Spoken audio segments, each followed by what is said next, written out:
Welcome back. This is still the Polity. I've been joined in the studio now by Barrister Kelechi, who is here to speak on the prayers being sought by the Labour Party presidential candidate, Peter Obi, as regards the February 25th elections. Good afternoon and welcome. Good afternoon, Mr. Amadi. Thank you for having me. All right, thanks for coming. Let's start with, the basics. I remember in an episode you were here, the last time you were here, you actually predicted some of the things that would be sought by Peter Obi. Now, is there, before we go into the details, is there like a framework that says the number of things you must ask for, or the where you are limited to in these kinds of suits? Yes.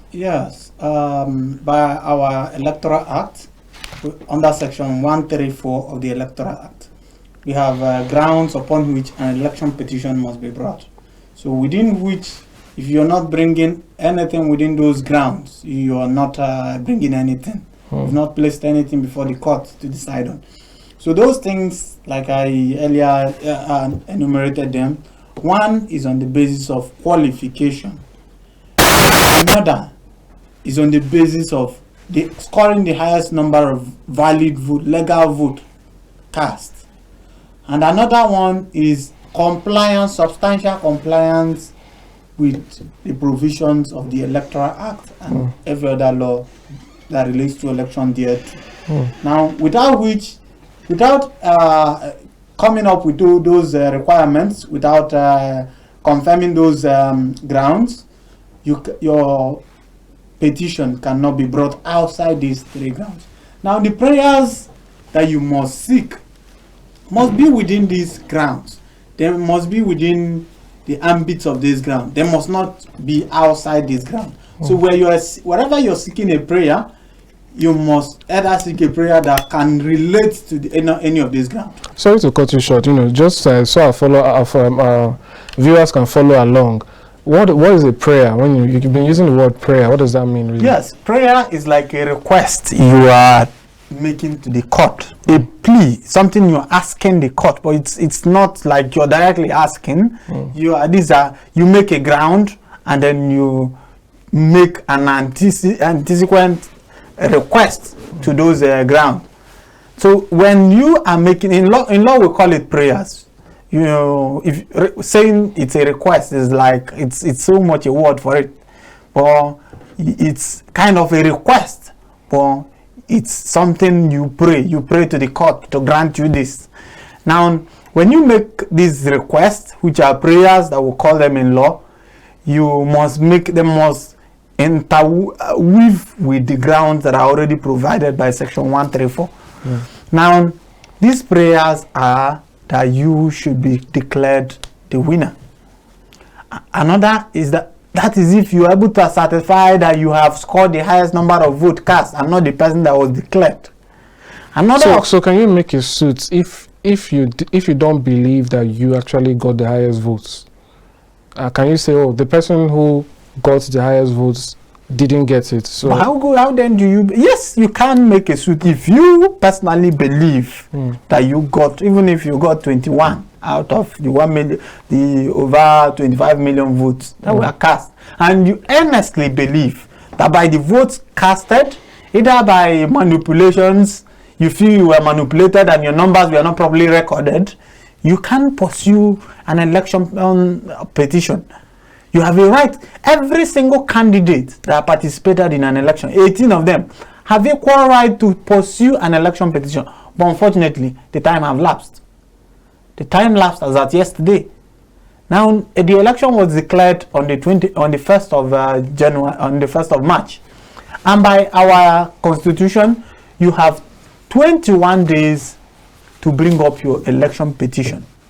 Now, outside that 21 days, and the funny thing is, the time starts counting from the day the election was announced, not from the subsequent day. It starts counting from the moment the election was announced. So it started counting on the 1st of March. So each of those political parties, anyone who have not filed petition by now, is deemed to have abandoned his rights. Now, going into the petitions that have been filed, as at 20th, the political party of Labour Party and Mr. Peter Obi, the candidate, filed their petition against the INEC, who is the first respondent, the Senator Bola Ahmed Tinubu and Senator Kashim Shettima.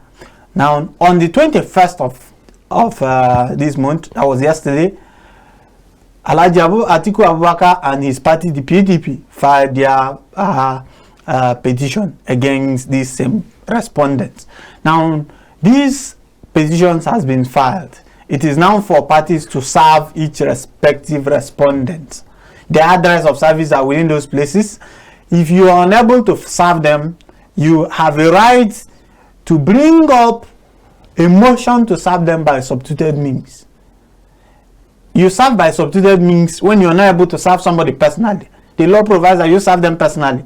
But where you are not unable to serve them personally, you can bring a motion to that court to serve them by substituted means, either by pasting or by sending it to their party or by sending it to their last known address or by sending it through their WhatsApp or by publication, any which means they will see it. Once you've done that, you've certified the grounds.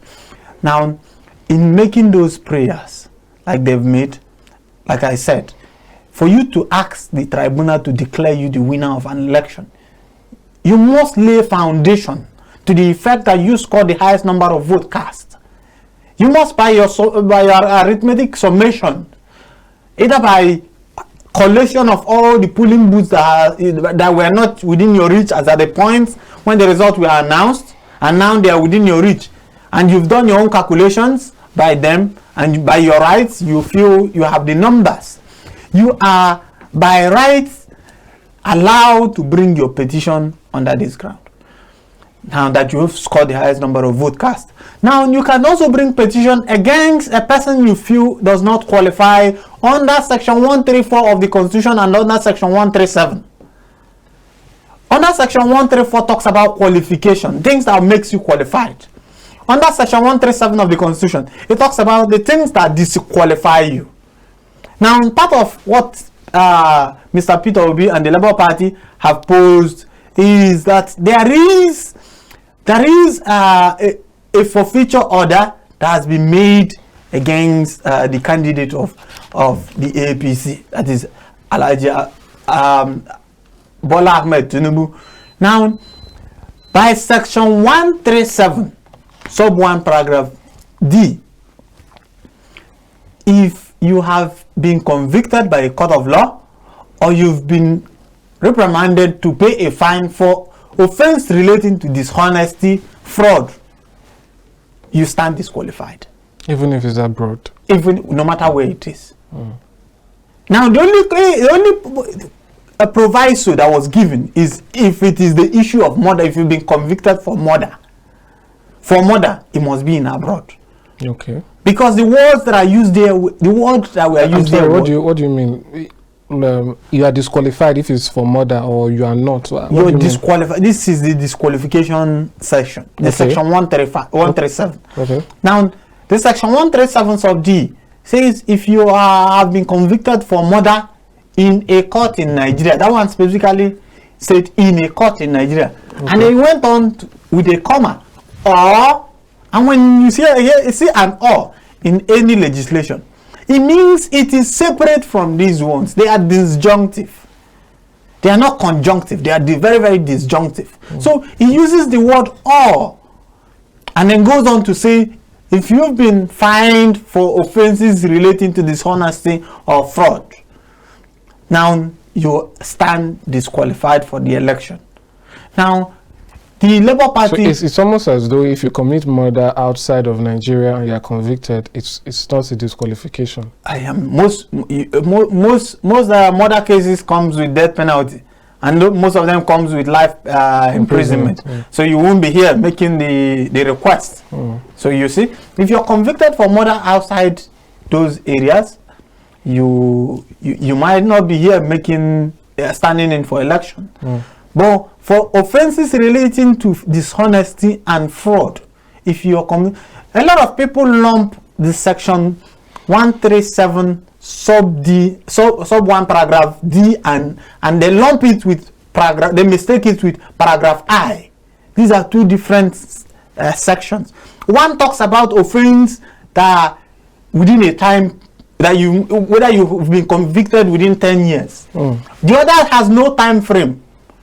The one relating to dishonesty and fraud has no time frame. Whether you've been convicted for the last 50 years, it goes to no issue. As long as you've been convicted or you've been fined for offense relating to fraud or dishonesty. So this is the area the Labour Party is bringing their petition against. Another of such places they brought in their petition was the issue of dual nomination. The dual nomination.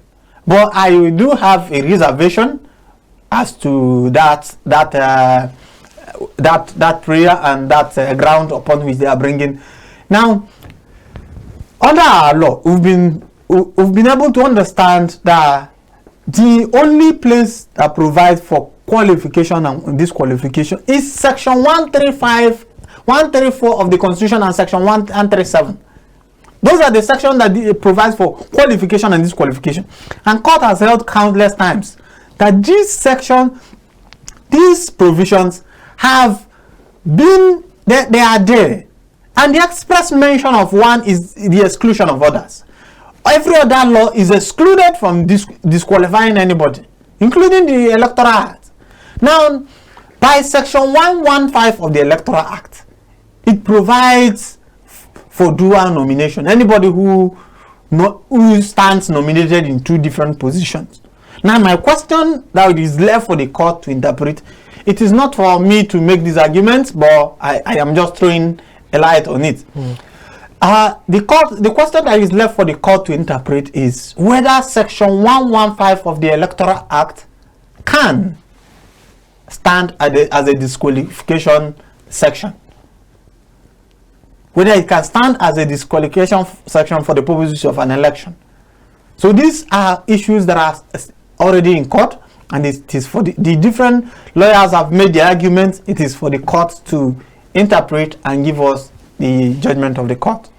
All right, so let's talk about the issue of 25% in FCT. I believe that's one of the contentions there. And interestingly, I found or I've seen that it's also a part of the suit being filed by Atiku Abubakar. You know, what does that really mean? Particularly because the PDP candidate also did not get 25% in the FCT. Yes. Does he just want it cancelled? Yes, if he's able to prove it and court these reasons with him, it means we are going back to a presidential election. If the court agrees that if you are not able to get 25 in Abuja, in FCT, in the entire FCT, you stand not elected. It means, what it means automatically is that we are going to have a fresh election, not a rerun. We're having a fresh election where everybody, the election stands cancelled, and we go into a fresh election. Now, part of the prayers that were made by these two political parties and their candidate is that if the respondent is, the second and third respondent is disqualified, they either affirm them, the candidate, or order for a fresh election. And if those orders are made, if they are affirmed, of course, you know, the court cannot affirm both of them. But in the alternative, the court will have to order for a fresh election wherein the first and second the second and third respondent shall not be a party. Well, let me just ask, a layman question here. These issues, would they go at the same rate, or is depending on the judge or other factors? Because I'm envisioning a time, assuming, an assumption. What if it happens that one of these persons gets their way? What happens to the other person's case? They dismiss it automatically. They dismiss it automatically. If you're unable to prove your case, doesn't that mean one person's case has overtaken the others? Because exactly, because normally you can still go to appeal and Supreme Court. So the other person is. And the most interesting thing is that it is the same judge who decide this one. I will decide this one. The same panel. The judges that decide this one, that are on this same panel, and the decision they make on this one will consequentially bind on this one. So if they make a decision from this one and maybe they dismiss this one, They will also look at this one, whether if it is merit, he has merit, or it is unworthy and should be dismissed. Now, wherein a party is affirmed on this one, the other one, you do not need to affirm the two parties. But if you're able to affirm one, then the other, you will need to dismiss the other and let them go on appeal, and the appeal court will have to consolidate the two appeals. Right, so, but is anybody here seeking to be outright declared the winner? Yes, both of them are outrightly seeking to be declared winner. Both of them are contending that they have scored the highest number of vote cast. So let's assume that the PDP candidates, his case, it favors him, and he is declared the winner. Can the Labour Party candidate then, will I say, sue? Yes. The yes. New... You will. Okay, just a moment. Let's hear from this caller before we go ahead. Hello. Good afternoon. Yeah, afternoon. How are you? Well, good. What's your name and where are you calling from? My name is John Hi, Mr. John. Please go ahead. You might want to turn down the volume of your TV so we can hear you better. We lost that call. Please go ahead. Okay. Wherein, assuming without considering that Alhaji Atiku Abubakar is declared the winner now, any other party can approach the Supreme Court, including the APC. They have the right of appeal. The Labour Party has also a right of appeal.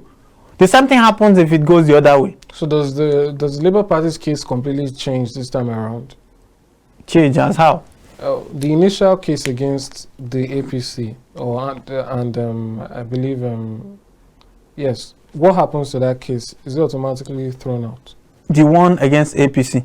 Let's assume one of the like the PDP candidates, assuming he's won. What happens to the current suit of the Labour Party? Do they have to abandon it or rework it? Those are grounds. The PDP at that time. The case you're making is upon certain grounds, certain grounds and certain facts that are peculiar to you. Now you continue with your case, even against the other party. Now, where it relates to that person, then if it relates to the Labour Party, and the interesting thing is, at this moment you cannot add anything, and you cannot, you can only remove. Can only strike out few things, but you cannot add anything at this moment. You've already filed and you have no amendment. Yes. But I just want to get something clear. They both can't get what they want, can't yes, they? It has to be they both can't get what they want. They even get what, but it's possible that none of them will get what they want. It is also possible that none of them can get what they want. But whichever way, whatever the tribunal decides, each of them have a right of appeal as of right to the Supreme Court. And the Supreme Court has the right to decide who gets the day. All right. So there's an issue that we normally come across, and I wonder what that could mean in this situation, where we see that sometimes cases can be decided on technicalities. Taking a look at the issue with the Senate President, and we hear that wasn't a case of, or the substance of that matter till today is not decided. So is that something that could happen here? If it does happen, the question now is, what's about the future? If it's thrown out on a technicality, can the same cases be brought to rehash them to get to the substance? But before that, let's take a call. Good afternoon. Please turn on the volume of your TV, please. What's your name and where are you calling from? My name is Mark from Cross River, sir. All right, welcome. Please give us your contributions. Yes, sir. I'm trying to see.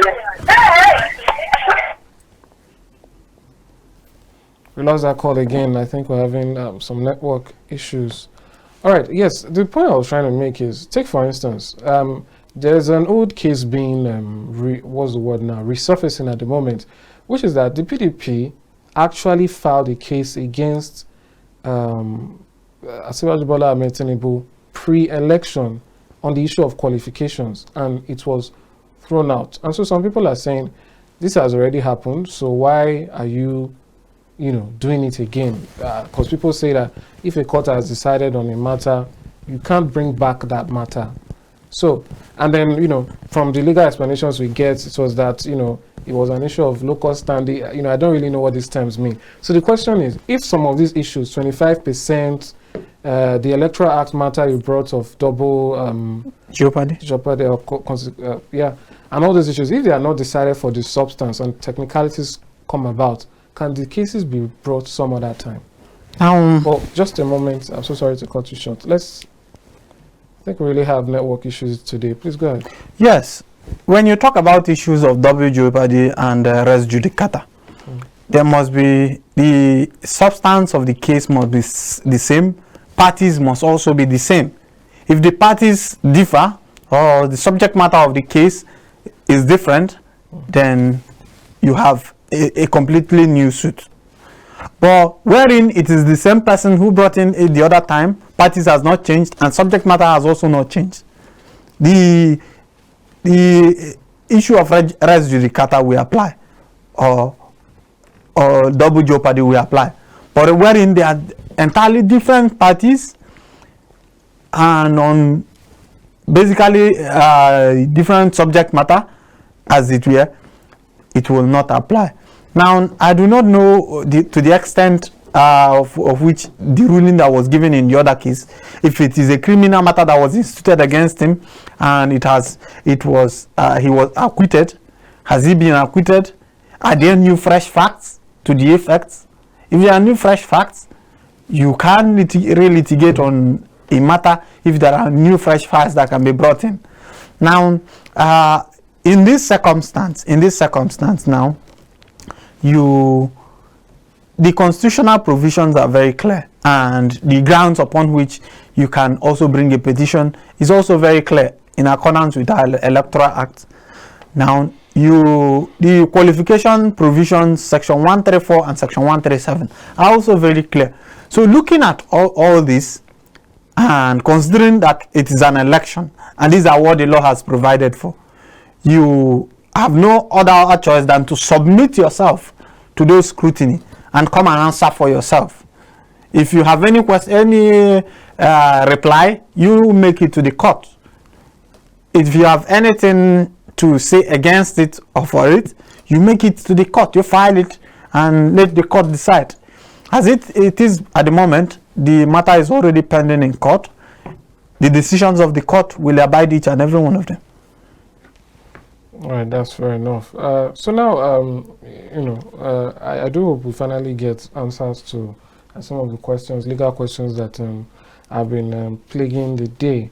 But that being said, I'd like now to get some of your thoughts and reactions for the governorship elections, that have held, and some are still ongoing.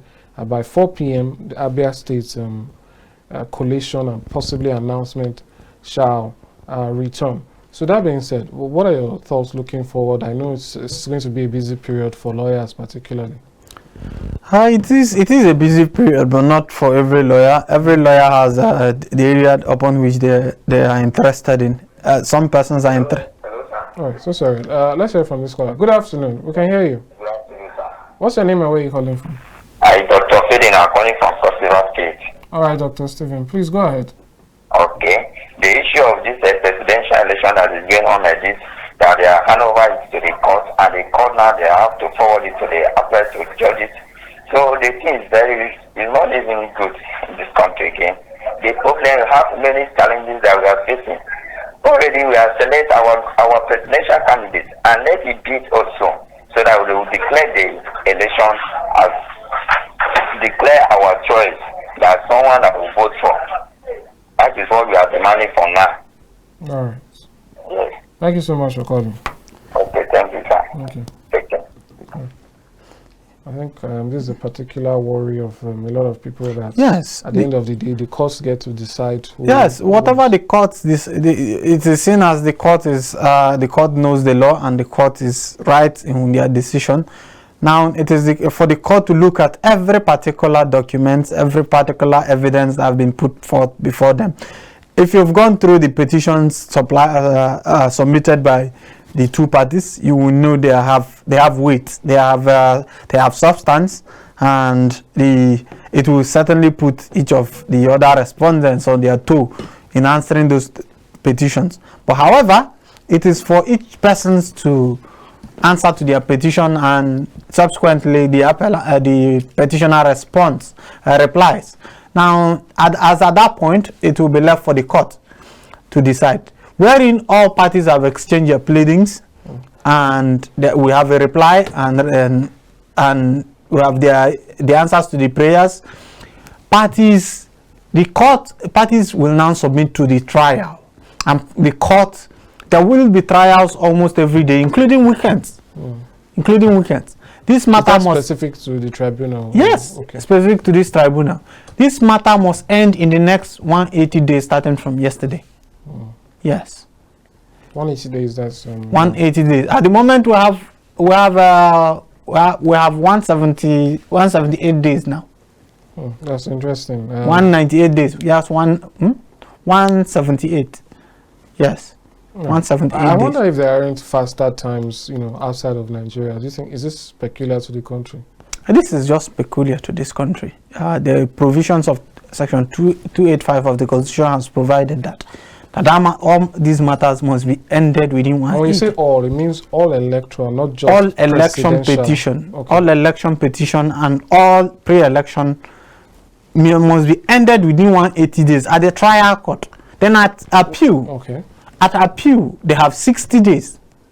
60 days to end the appeal.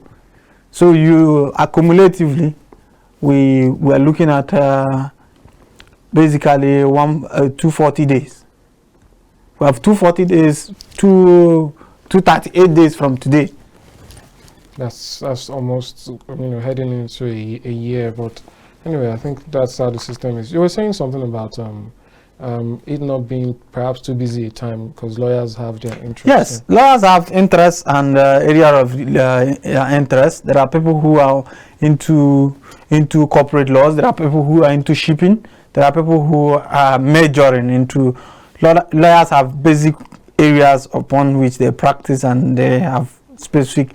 So it's not as if you must not have interest in every other area. But for you, most lawyers will prefer to ground themselves in one particular area and be a master of those areas, other than be a jack of all trades and master of none.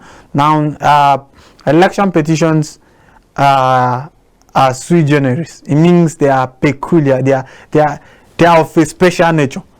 You must attend to it with every a special knowledge of it. God forbid that a lawyer will know all the law, but he knows where to find them. He knows colleagues that are grounded in these areas. So the peculiarity of a lawyer's interest is to what he likes. If you like elections, like some of us who like elections and some other things, we are interested and we enrich our knowledge with such electoral issues and matters. Now, it is going to be a busy day for lawyers that are participating in the election petition. This holds election, both the presidential, National Assembly, governorship, and House State of Assembly. The INEC has been INEC in all these elections. They have fallen short of the expectation of the people, and it has created a lot of controversies, and it is going to create a lot of litigation areas and angles. There are so many loopholes in the elections that were exploited, and persons who have the money will seek to reclaim most of their mandates, people whose mandates were stolen. Now, in the course of this election, we witnessed fraud, we witnessed violence, we witnessed even people mutilation of result sheets, mutilations of polling unit results. So you see, all these are issues that persons can pick up and run to court. Now you look at this whole thing, you look at the entire constituencies that are in Nigeria. In each state, how many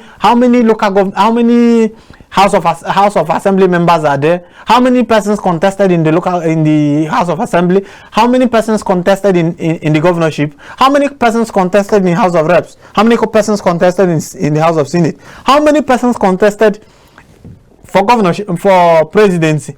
All these persons, most of these persons will be in court, and it is going to be a very busy day for both the court and the lawyers.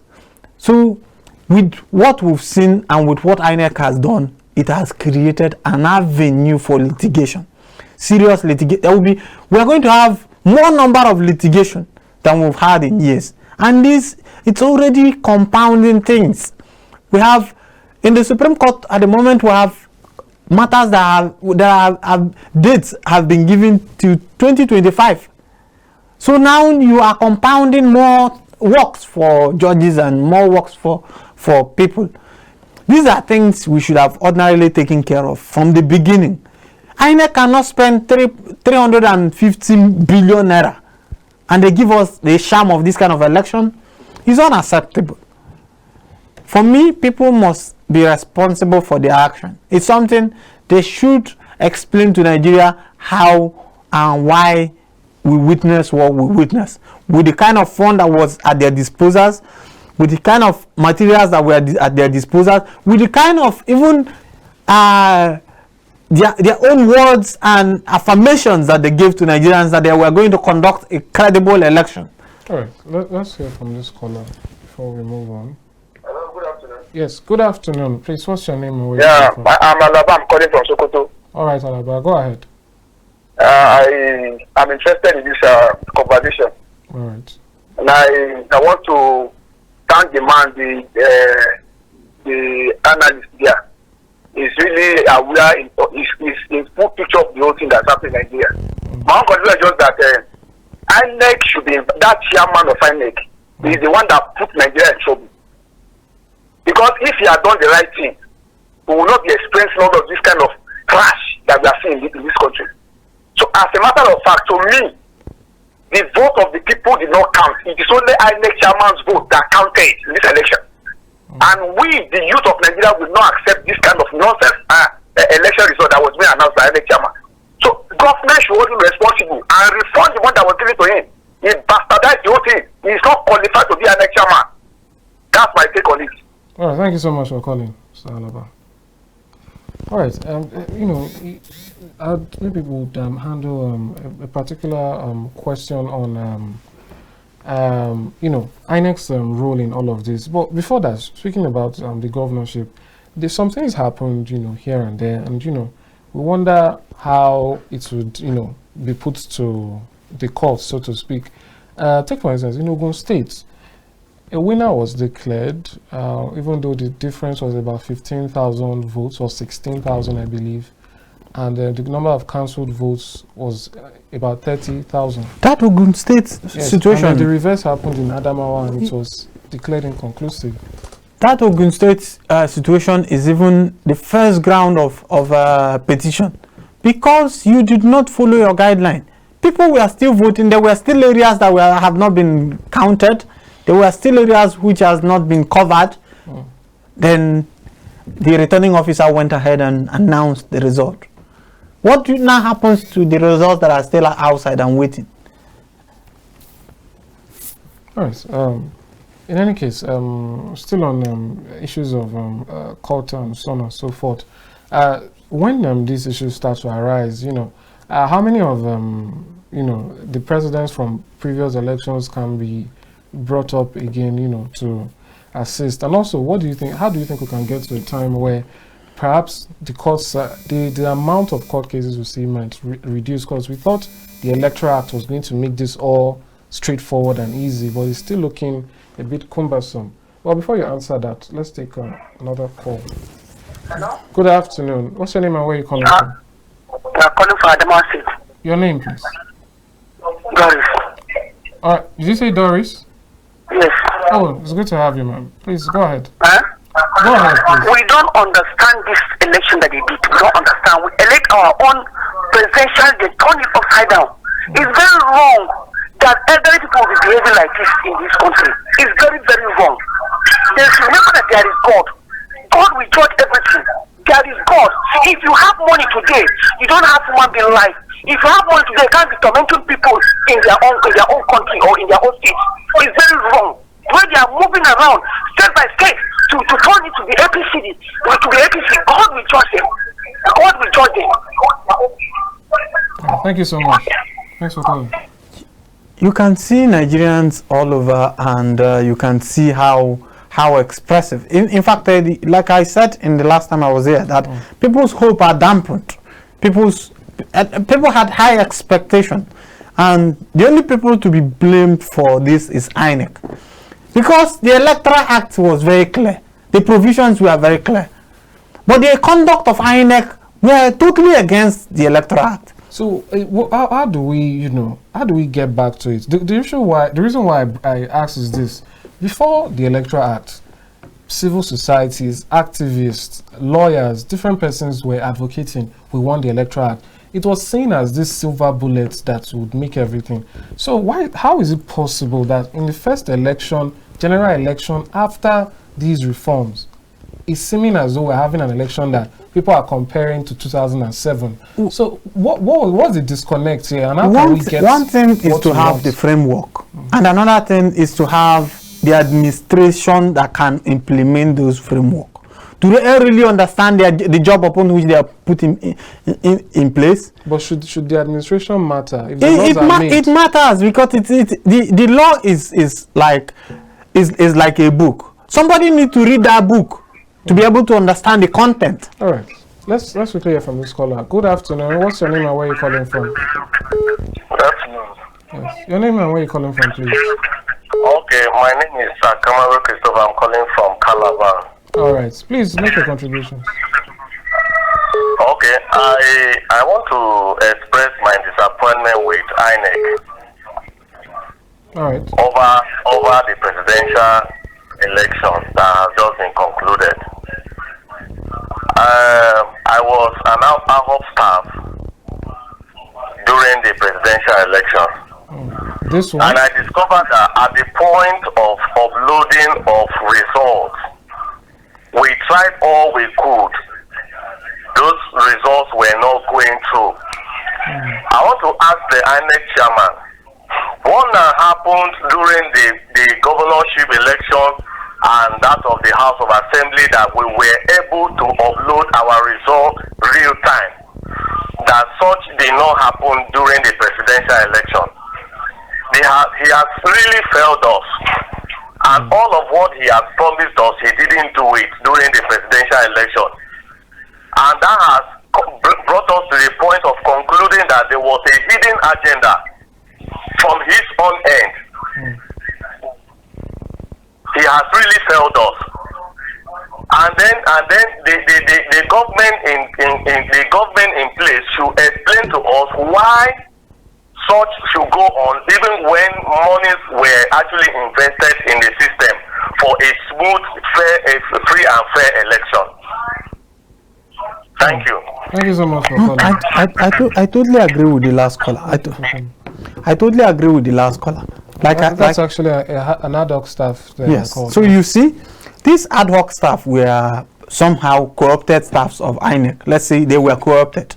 Now, there were the guideline for INEC stipulated that they must upload the result.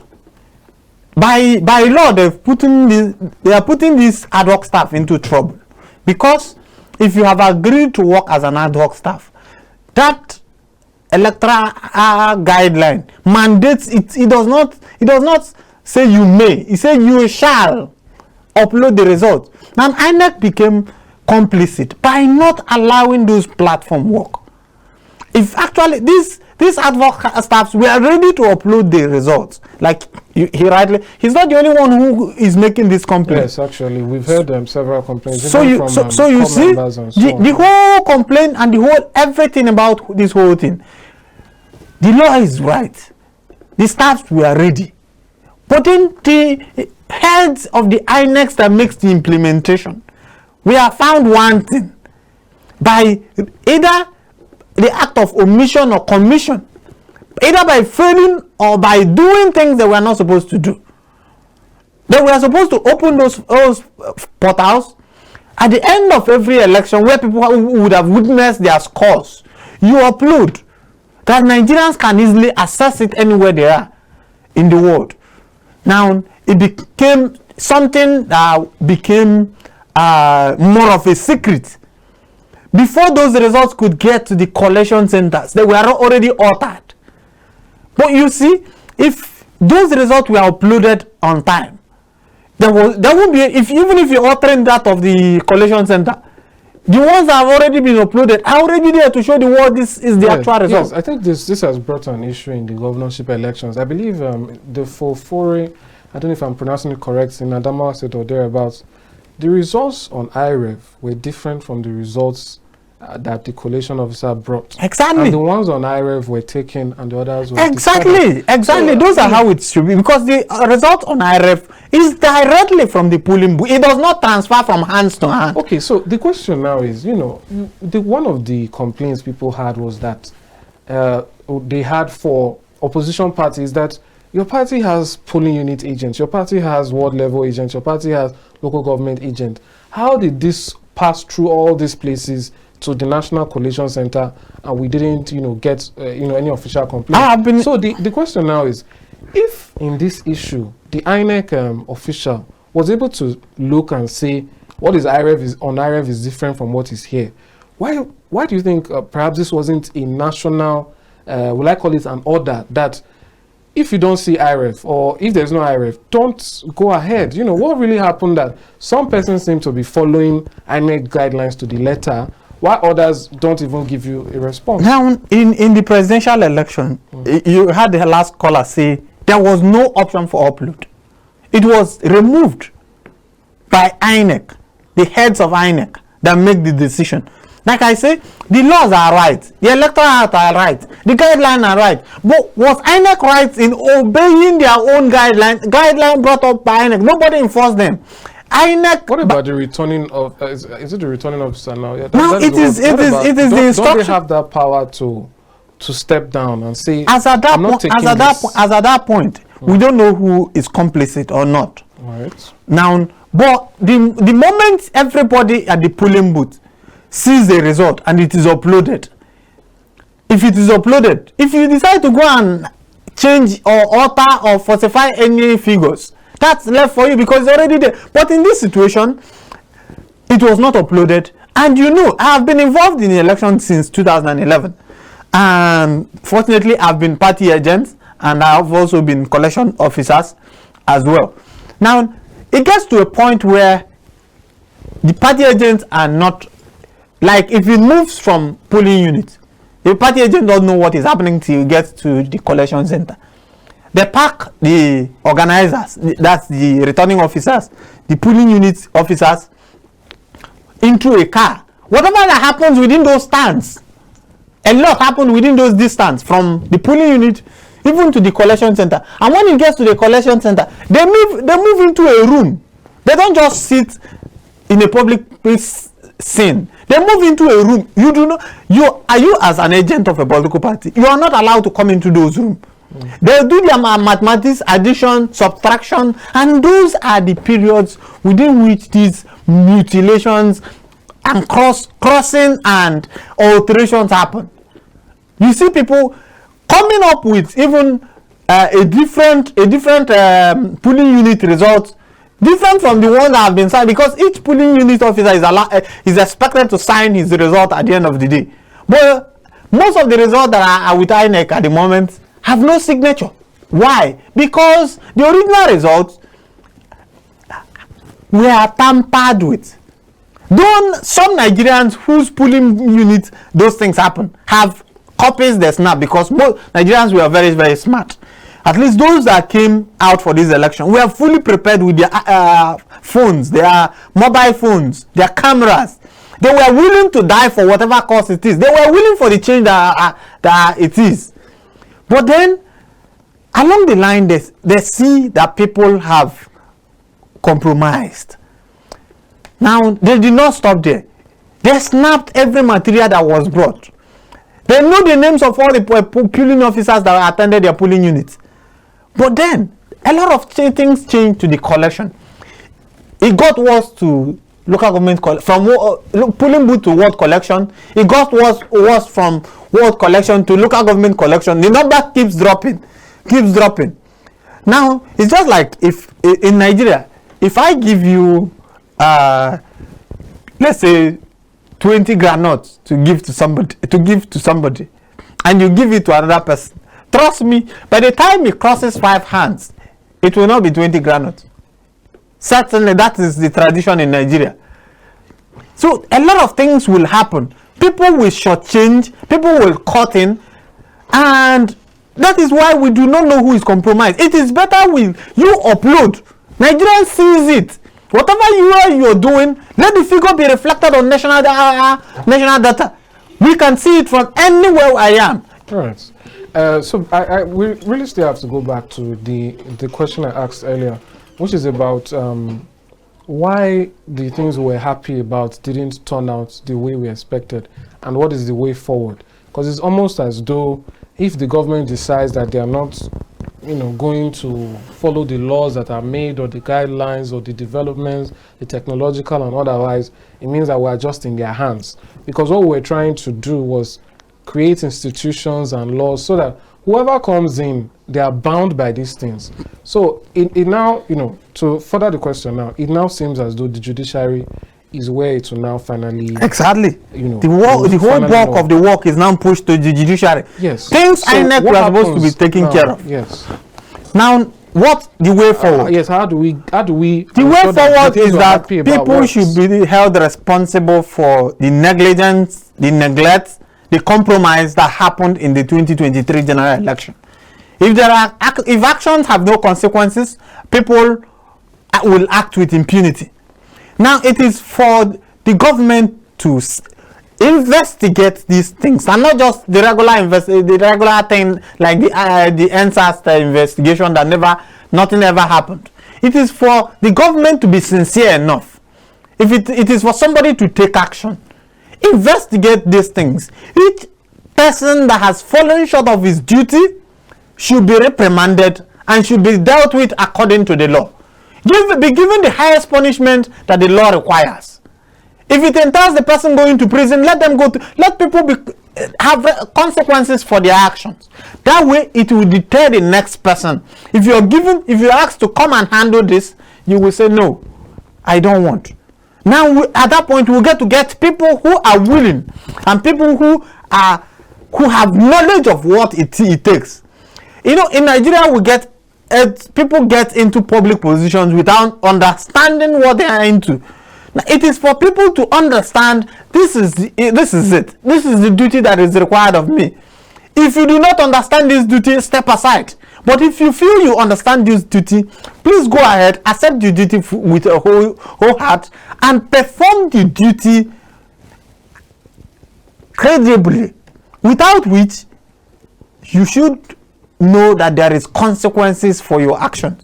If you've taken anything, if you've compromised in any way, if by your actions or inactions, your omissions, you have caused this country pain, you should be able to pay with the highest consequences that it brings.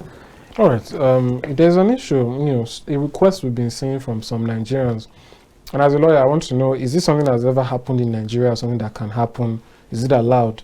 People are saying that these matters are too important to be done away from Nigerians. So they are saying, or they are requesting or making pleas to the courts to allow the trials be streamed live, to allow it to be open to everyone. Is that something that can happen? Has it ever happened? Yes, it is possible. It can happen. It has happened before. If we look at the Oputa panel, it was streamed live. Yeah, that's true. Now, even our constitution provides that trials must be held in public. Now, if you, as a media organization, I think this is where I should encourage media organizations to write to the president of the Court of Appeal. Media organizations that can be able to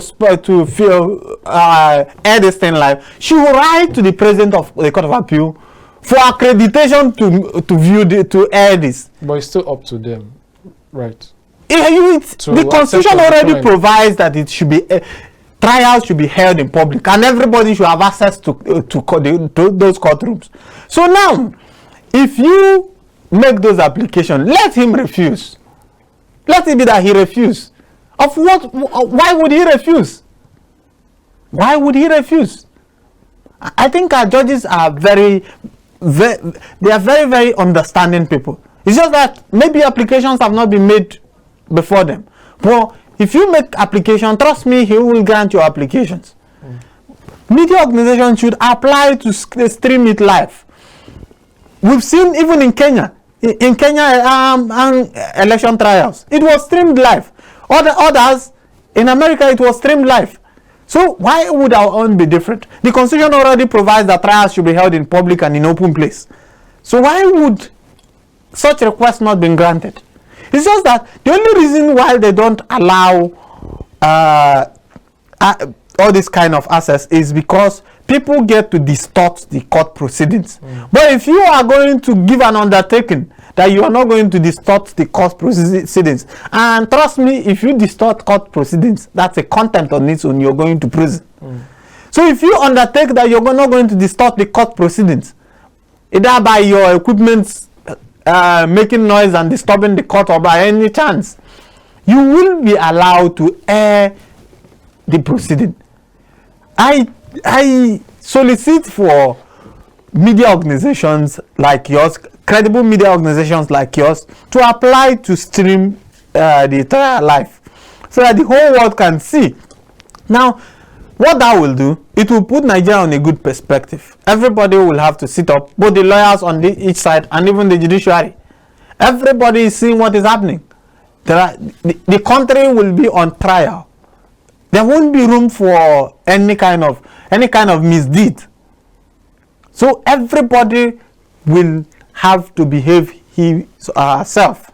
So I expect media organizations to apply, make these applications, and if they can air it live, let them apply. The court is humble and nimble enough to grant them such requests.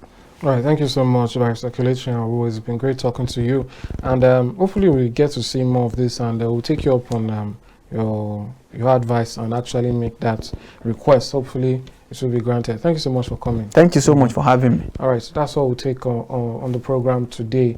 I'll leave you now with some updates. Don't forget to join us every weekday, 2 p.m. to 3:30 p.m. for the Polity. Have a nice day. See you tomorrow. Bye for now. I'm Ahmad Nuberi.